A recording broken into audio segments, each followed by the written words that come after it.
So there's a verse here. This is going to be a short video, but this is something that I found last night after being up for obscurely late amounts of time. There's a verse in Acts 10, verse 34, that the King James has fooled most people in Christ with. Peter says, "Of a truth, I perceive that God is no respecter of persons." This is a verse that many in Christ have used to try and display God's supreme power and authority, and how he's how he only respects himself, that type of thing. And I don't know. I was reading an article by George Rogers yesterday, where he said that God does respect you, and you should respect yourself. And I did that thing that I do, that people in Christ do, where you kind of you squint when you see someone else in Christ saying something that you're not familiar with, and you're like, "That's bullshit. Okay, tell me more." So I I went over to this verse, but of course I went over to it in the concordant literal. And when I did, I found something that kind of stood out to me. So you go to chapter 10 of Acts 10, and it says in the concordant literal, in more proper translation, it says, Peter said, "Of a truth I am grasping that God is not partial." And I was ready to write off what George Rogers said, and was like, I think George is just wrong on this one, because it says here God's not partial, and what else could that mean other than he's not partial toward you, he respects himself. I thought, well, the King James people, they're not translating, they're interpreting, but that interpretation isn't entirely wrong, because God has the supreme authority over all. So why should he respect the things he makes if he has a much smarter and better plan than them? Then I thought to myself, well, before I jump to conclusions, I should look at this word partial and see where it's used in the scriptures, do a little mini word study. Funnily enough, I go to the Greek and I find that it is only used once in the original Greek. It is the noun version of a word that is also used in Romans, and you guys may be familiar with this phrase. In Romans 2, verse 11, it says, "There is no partiality with God." And I found that interesting. I was like, okay, so this is like the noun version of partial.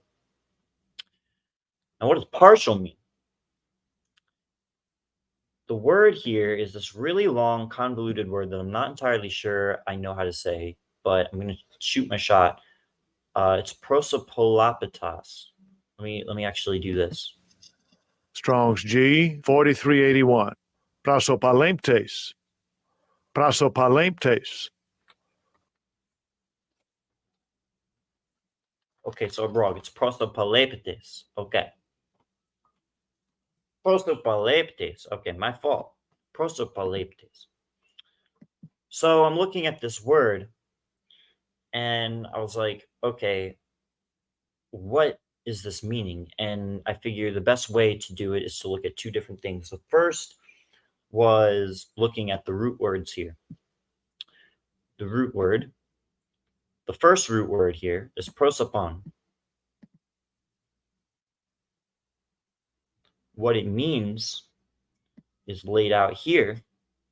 And I don't think this is a perfect definition, but the idea of what it's saying gets it across very well. We have the face, the front of the human head, the countenance, the look, the organ of sight, the appearance one presents by his wealth or property, his rank or condition or low condition, outward circumstances, external condition, expressions which denote to regard the person in one's judgment and treatment of men, the outward appearance of also inanimate things. So it seems like the first part of this root word has everything to do with external, an external look, externality, and not the internal. Notice it's not the internal. So I go back here and I look at the other root word, and it's a verb, which means to take, in order to carry away, to claim, to take what is one's own, to take to oneself, to make one's own, to choose, select. So you can understand then where they get that phrase partial from. Here's the thing. With that word, I'm finding that I don't quite like the concordant version's translation in Acts. Not that it's wrong exactly, but that it won't convey what is being said here by Peter. Surely enough, the King James people didn't get it, and people in Christ have used this to say God doesn't have a respect for his creatures. I'm finding in studying this that this is one of the biggest lies that I have ever been subject to in Christ. And it was just made known to me yesterday. And I don't say that just because this is going to be a shorter video. It doesn't mean I'm understating that. That is true to me. It's one of the biggest lies I've ever been told. So I look at it in the concordant, and the Greek elements of the word is toward, view, getter, as in looking toward your view, your external view gets you something. God is not partial to that, your rank, your class, your position on the earth in relation to your stature with other men. That is what is being conveyed in that verse with Acts, where Peter says, there's no partiality with God, that God is not partial. And it's what Paul says when there's no partiality with God. He's not talking about you, the person. It's talking about the flesh, the external. And it has given me new insight into how exactly this is, this has me perceive God, because God, by definition, sent his son to be crucified on the cross. We didn't deserve it, and yet he's using that crucifixion to draw us into the blessings that his son has, and he's lifting us up over everything. He says, all is yours, all is because of you. You're part of the new humanity. You're the complement of Christ. Christ is the complement of the deity. I believe that's Colossians 2:9. Which is incredible to me, to find that it's not that God is disrespectful of you, because your construct, your very creation is from him. He blew into his nostrils the breath of life. Of course he respects the breath of life. He has a great respect for the breath of life because it's his life that he provided. He says, you're a temple of the living God. He said that in the verse 2 Corinthians 6:16 and 1 Corinthians 3:17, I believe. Now, it doesn't say he's disrespectful of you. Now, he might be disrespectful toward your requests. Not in I shouldn't even say that. His respect for you has nothing to do with what you request or what you ask for. Because you can respect someone and not fulfill their desire. I said this to my girlfriend last night. Like, I could say, hey, babe, I want to have sex. And she could go, no, I don't want to have sex. That doesn't mean she disrespects me all of a sudden. That doesn't mean she doesn't care. It doesn't mean she doesn't love me all of a sudden. You can respect someone and not fulfill their desire, their relative desire. It doesn't fulfill my desire if he doesn't do something for me, because he's doing other things for me that are greater than that, because he has a greater respect for me than I initially imagined. What could be a greater act of respect than placing his son on a cross, killing sin through him, and then using that to put you on a pedestal for not just man, but for the entire celestial world to see? He says we have an expectation of glory. That's a very, not only is that an honorable thing for him to do, but it's very respectful for us, respectful of us, not us in our flesh, because he's getting rid of that. He's discarding that. He already said he's not partial toward it. He's not focused on that. He's focused on the you, the person, the spirit within. We're literally being given and shown a respect. Even the people that are vessels of dishonor are being shown a respect right now in their very existence. He's not saying he respects our every wish, but that he respects us, the person.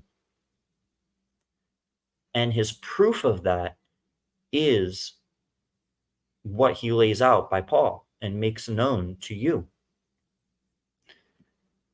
That surprises me and blows my mind, because again, I had spent most of my life now thinking, well, God is this great, so why the hell should he care? And yet at the same time, here, if we look at Philippians, he says things along the lines of, where is it? Oh yeah, do not worry about anything, but in everything by prayer and petition with thanksgiving, let your requests be made known to God. Why would he want you to make your requests known to him if he had no respect for you at all? That would be like that idea that he doesn't respect you. That is what your job would do. Oh, just tell us any complaints you might have. So you tell them the complaint and they go, well, sucks to suck. And they move on.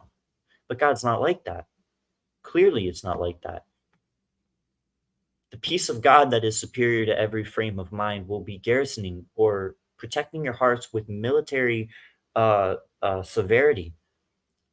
That's not disrespectful. That's not disrespectful at all. Here we have this part here where he's talking about Christ being humility, or being taking the form of man, showing his humility. This is beautiful. And Christ is the image of the invisible. So we're looking at Christ emptying himself, taking the form of a slave, coming to be in the likeness of humanity, and being found in fashion as a human, humbling himself, becoming obedient unto death, even the death of the cross. He didn't have to do that. What a great respect is shown toward us in doing this. That's not only is that giving honor because he's humble and he doesn't need to give us honor, but he chooses to, but it's an honorable thing and makes us respect him. He lures you, he draws you in. How disrespectful of him, right? That's wild. Praise be to God for respecting to such a degree as to giving his image, his expression, his voice to us. Holy shit.